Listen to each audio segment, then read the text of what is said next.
Assalamualaikum warahmatullahi wabarakatuh. Selamat datang di channel Antara Dua Sisi, dan selamat datang buat yang baru gabung di channel Antara Dua Sisi, tempat di mana kisah-kisah misteri, cerita horor nyata dan kejadian tak masuk akal disampaikan dengan penuh ketegangan dan nuansa mencekam. Setiap cerita yang kami hadirkan bukan sekedar untuk menakuti, tapi juga mengajak kita merenung bahwa di dunia ini ada dua sisi yang berjalan berdampingan, nyata dan tak kasat mata. Bersiaplah untuk mendengarkan kisah-kisah yang membuat bulu kuduk merinding dan memacu adrenalin. Bagaimanakah ceritanya? Langsung aja kita masuk ceritanya.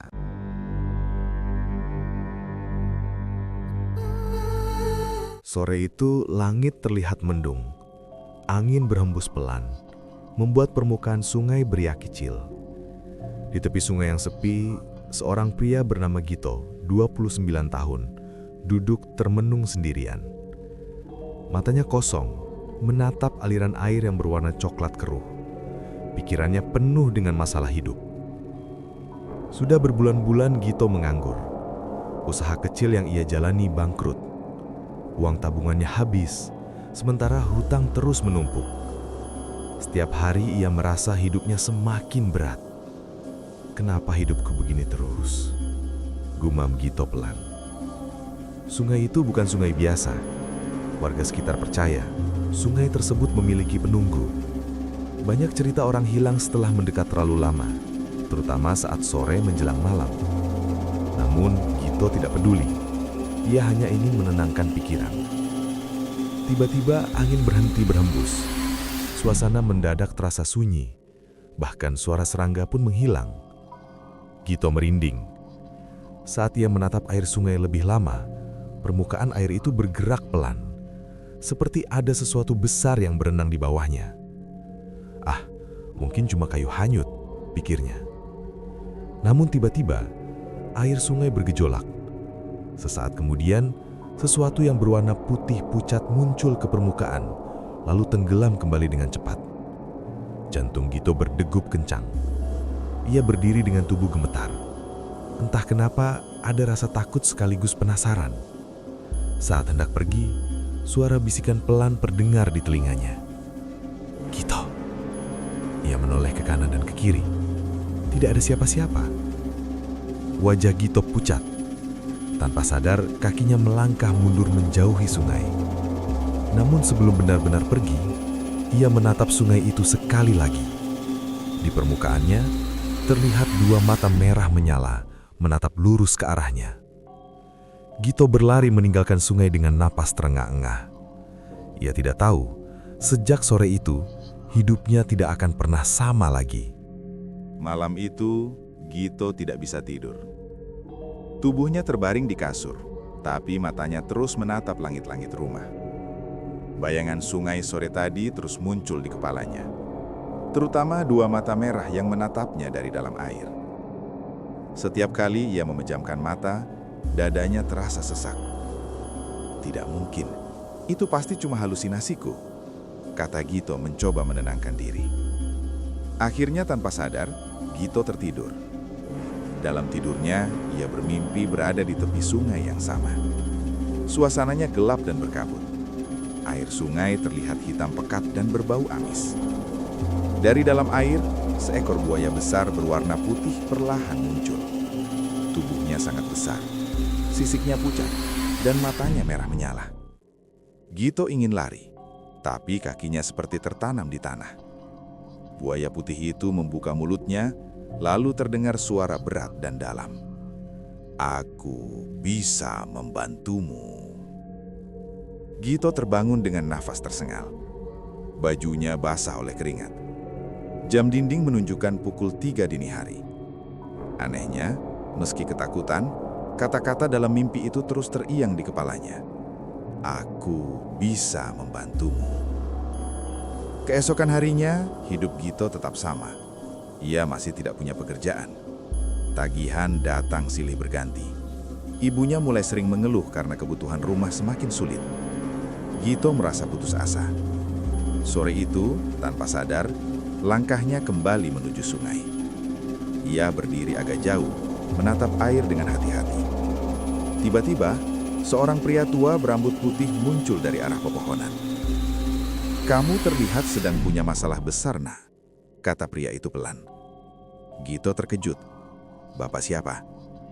Pria tua itu tersenyum tipis. "Ada jalan cepat untuk keluar dari kesusahanmu, tapi tidak semua orang kuat menerimanya." Hati Gito berdebar kencang. Entah kenapa ia merasa pria itu tahu semua tentang dirinya. "Jalan apa, Pak?" tanya Gito ragu. Pria tua itu menatap sungai, lalu berbisik, "Pesugihan buaya putih." Angin mendadak berhembus kencang. Air sungai kembali beriak pelan, seolah menyambut kata-kata itu. Gito menelan ludah. Ia tahu, sejak saat itu, ia sudah berdiri di jalan yang berbahaya. Gito terdiam cukup lama setelah mendengar ucapan pria tua itu.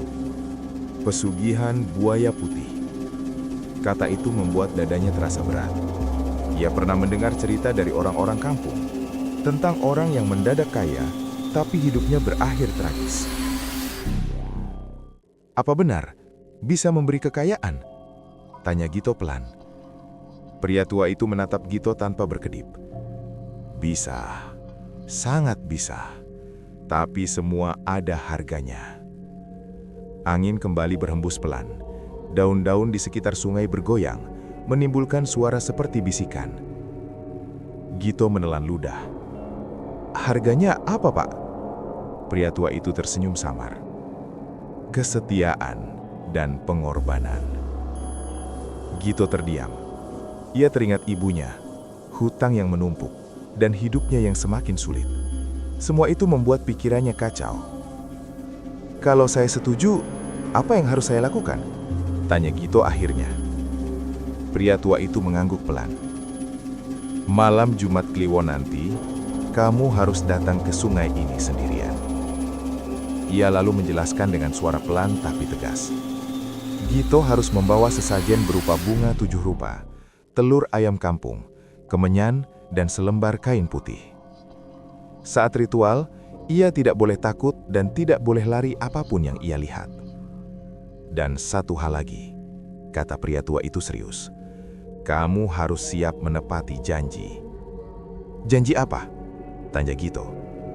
Pria tua itu menatap sungai cukup lama, lalu menjawab, "Memberi apa yang diminta oleh buaya putih." Setelah berkata demikian, pria tua itu pergi begitu saja, masuk ke balik pepohonan. Langkahnya menghilang tanpa suara. Gito berdiri kaku di tepi sungai. Pikirannya bercampur antara takut dan berharap. Malam itu Gito tidak langsung pulang. Ia duduk cukup lama, memandang sungai yang perlahan gelap. Sesekali airnya beriak sendiri, seperti ada sesuatu yang bergerak di bawahnya. Di rumah, Gito sulit tidur. Ia terus memikirkan tawaran itu. Jika menolak, hidupnya mungkin akan tetap seperti ini. Jika menerima, ia tidak tahu apa yang akan terjadi. Saat ia memejamkan mata, suara berat kembali terdengar di kepalanya. "Datanglah." Gito membuka mata dengan napas berat. Dalam hati kecilnya, ia tahu, ia sudah mulai tergoda. Malam Jumat Kliwon akhirnya tiba. Langit gelap tanpa bintang. Bulan tertutup awan hitam. Suasana kampung terasa lebih sunyi dari biasanya. Gito berjalan pelan menuju sungai. Di tangannya, ia membawa tas berisi sesajen seperti yang diperintahkan pria tua itu. Setiap langkah terasa berat. Jantungnya berdebar kencang. Sesampainya di tepi sungai, udara terasa sangat dingin. Angin berhembus pelan, membawa bau amis dari air. Gito meletakkan sesajen di atas kain putih. Tangannya gemetar saat menyalakan kemenyan. Asap putih perlahan naik ke udara. Ia duduk bersila, menundukkan kepala. "Jika memang ada penunggu sungai ini, aku datang sesuai perintah," ucap Gito dengan suara pelan. Sungai tiba-tiba menjadi sangat tenang. Tidak ada suara air mengalir. Asap kemenyan bergerak aneh, seperti tertarik ke arah sungai. Tiba-tiba, air sungai bergolak keras. Dari dalam air muncul sosok besar perlahan. Tubuhnya tinggi, bersisik, dan berwarna putih pucat. Buaya putih. Matanya merah menyala, menatap Gito tanpa berkedip. Tubuh Gito gemetar hebat. Ia ingin lari, tapi teringat pesan pria tua itu. Jangan takut dan jangan lari. Buaya putih itu membuka mulutnya. Suaranya berat dan menggema. Kau memanggilku. Gito menunduk. Iya, aku ingin keluar dari kesusahan hidup. Buaya putih itu mendekat ke tepi sungai. Air memercik kemana-mana. Kekayaan akan kau dapatkan, kata makhluk itu. Tapi kau harus patuh. Patuh bagaimana? Tanya Gito dengan suara bergetar. Setiap rezeki ada balasannya, jawab buaya putih. Dan saat waktunya tiba, kau tidak boleh menolak. Asap kemenyan tiba-tiba padam. Angin berhenti berhembus. Suasana menjadi sangat hening. Buaya putih itu menatap Gito lama sekali, lalu perlahan tenggelam kembali ke dalam sungai. Air kembali tenang, seolah tidak pernah terjadi apa-apa. Gito terduduk lemas. Keringat dingin mengalir di tubuhnya. Saat ia bangkit untuk pergi, ia melihat sesuatu di atas kain putih. Seikat uang baru. Gito terbelalak. Tangannya gemetar saat memegang uang itu. Dalam hatinya, ia sadar perjanjiannya telah dimulai. Keesokan paginya, Gito terbangun dengan perasaan campur aduk. Ia masih tidak percaya dengan kejadian semalam. Saat membuka pasnya, uang itu masih ada, bukan mimpi. Gito menghitungnya dengan tangan gemetar. Jumlahnya sangat banyak, jauh lebih besar dari uang yang pernah ia miliki sebelumnya. Sejak hari itu, hidup Gito mulai berubah. Ia mencoba membuka usaha kecil kembali. Aneh tapi nyata, semua berjalan lancar. Dagangannya laris, setiap hari selalu ada pembeli. Bahkan orang-orang yang lewat tiba-tiba berhenti dan membeli tanpa alasan jelas. Hutang-hutangnya cepat lunas. Ibunya mulai tersenyum lagi. Namun, ada hal-hal aneh yang mulai terjadi. Setiap malam, Gito sering mencium bau amis di dalam rumah, seperti bau sungai. Padahal rumahnya jauh dari air. Saat mencuci muka, ia sering melihat bayangan putih di cermin. Ketika ia menoleh, bayangan itu menghilang. Suatu malam, Gito terbangun karena mendengar suara air menetes di lantai. Saat diperiksa, lantainya kering, tapi kakinya terasa dingin dan basah. Yang paling membuatnya takut, setiap menerima uang banyak, ia selalu mendengar suara berat di telinganya. Jangan lupa janji. Gito mulai gelisah. Ia ingin bertanya pada pria tua itu, tapi pria itu tidak pernah muncul lagi. Di kampung, mulai terdengar kabar aneh. Seorang warga dikabarkan hilang setelah pergi ke sungai saat malam hari. Gito menelan ludah saat mendengar kabar itu. Dadanya terasa sesak. Malamnya, ia bermimpi lagi tentang buaya putih. Makhluk itu menatapnya sambil membuka mulut lebar. Waktunya hampir tiba. Gito terbangun dengan tubuh gemetar. Kini ia sadar, kekayaan itu tidak datang dengan cuma-cuma. Kabar orang hilang di kampung semakin sering terdengar. Awalnya hanya satu orang, lalu bertambah menjadi dua.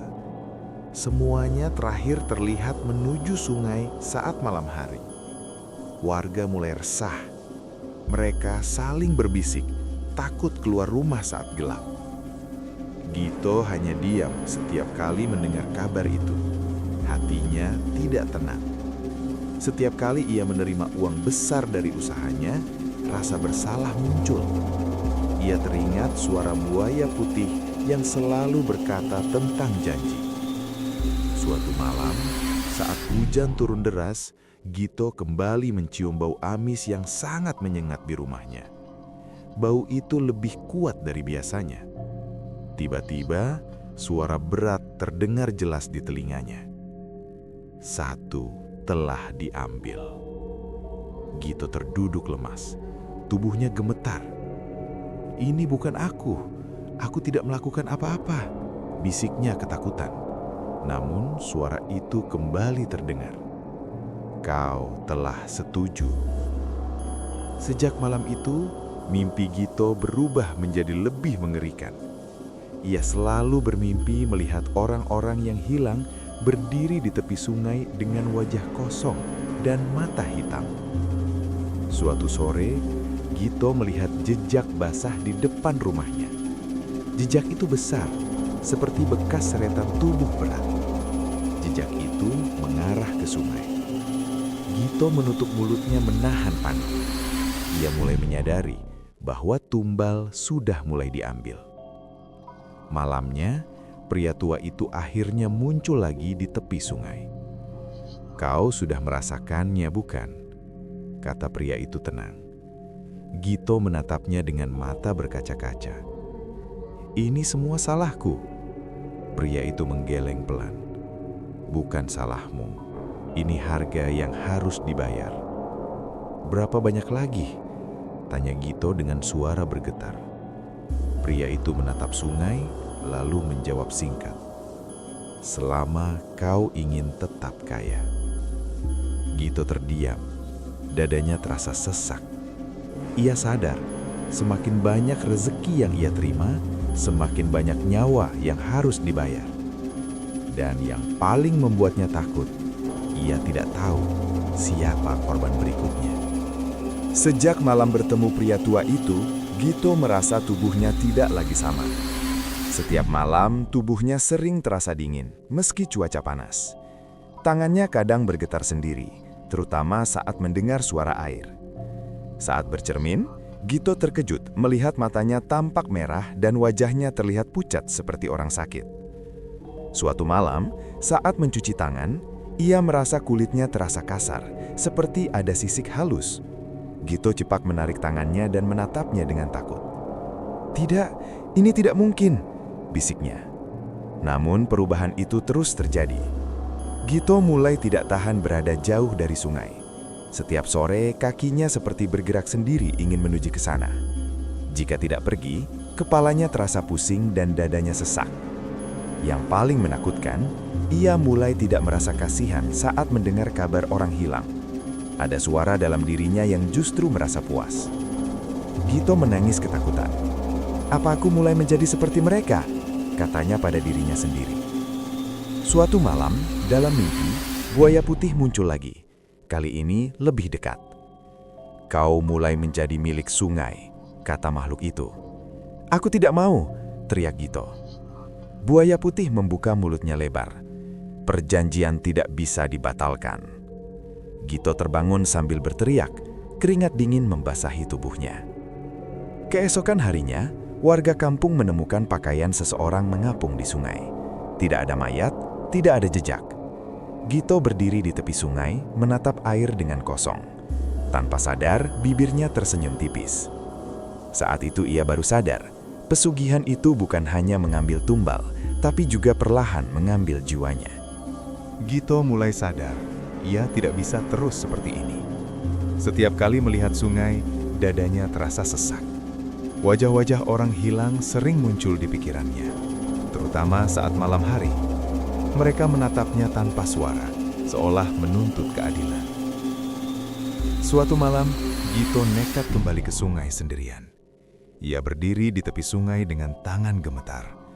"Aku mau berhenti. Aku tidak mau kekayaan ini lagi," teriaknya ke arah air. Air sungai bergolak pelan, angin dingin berhembus. Pria tua itu muncul dari balik gelap. Wajahnya kini terlihat lebih menyeramkan. "Kau terlambat, Gito," katanya pelan. "Bagaimana caranya menghentikan semua ini?" tanya Gito dengan mata berkaca-kaca. Pria tua itu menatapnya lama. "Pesugihan buaya putih hanya berhenti dengan satu cara." "Apa?" tanya Gito. "Hutang nyawa harus dilunasi." jawab pria tua itu. Gito terdiam. Bukankah sudah banyak korban? Pria tua itu menggeleng. Semua itu hanya pengganti sementara. Lalu ia menatap Gito dengan tajam. Korban terakhir adalah pemilik perjanjian. Tubuh Gito lemas. Kakinya hampir tidak bisa berdiri. Artinya, aku... Suaranya bergetar. Pria tua itu mengangguk pelan. Jika kau tidak menyerahkan dirimu, maka orang-orang di sekitarmu akan terus diambil. Air sungai mulai beriak semakin kuat. Dari dalam air, bayangan besar terlihat bergerak. Gito menangis. Ia teringat ibunya, warga kampung, dan semua korban yang telah hilang. Dalam hatinya, ia tahu pilihan apa yang harus diambil. Namun ketakutan masih menguasainya.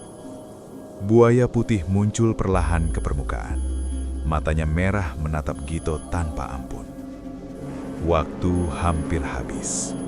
Suara berat itu bergema. Gito menatap sungai dengan nafas berat. Ia sadar akhir dari semua ini sudah dekat. Langit masih gelap saat Gito kembali duduk di tepi sungai. Tempat itu sama seperti pertama kali ia termenung. Angin berhembus pelan, air sungai mengalir tenang, seolah tidak pernah menelan nyawa siapapun. Gito menatap air dengan wajah lelah. Tidak ada lagi rasa takut, hanya penyesalan. Semua ini salahku, bisiknya pelan. Bayangan ibunya, warga kampung, dan orang-orang yang hilang muncul di pikirannya. Ia sadar, selama ia masih hidup, pesugihan itu tidak akan berhenti. Air sungai perlahan beriak. Buaya putih muncul ke permukaan untuk terakhir kalinya. Tubuhnya besar dan pucat. Matanya merah menyala menatap Gito. "Apakah kau siap?" Suara itu bergema. Gito mengangguk pelan. "Aku siap, asal tidak ada lagi korban." Buaya putih membuka mulutnya lebar. Angin dingin berhembus kencang. Sungai bergejolak.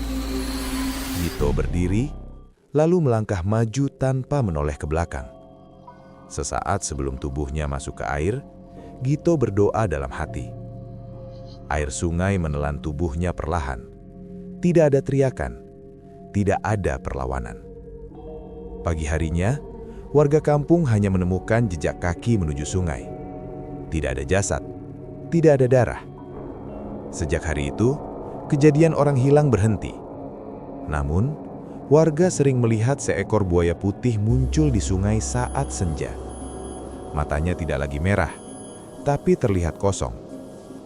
Orang-orang percaya, buaya itu adalah penjaga sungai yang baru. Dan kisah tentang Gito menjadi peringatan bahwa kekayaan yang datang secara instan selalu meminta bayaran yang sangat mahal. Terima kasih buat kalian yang masih setia di channel ini. Jangan lupa untuk like, subscribe, dan nyalakan lonceng notifikasi agar kamu tidak ketinggalan setiap kisah horor terbaru dari kami. Semoga kalian semua selalu diberikan kesehatan, keberkahan, dan dijauhkan dari segala mara bahaya. Terima kasih telah menonton, dan sampai jumpa di cerita berikutnya. Wassalamualaikum warahmatullahi wabarakatuh.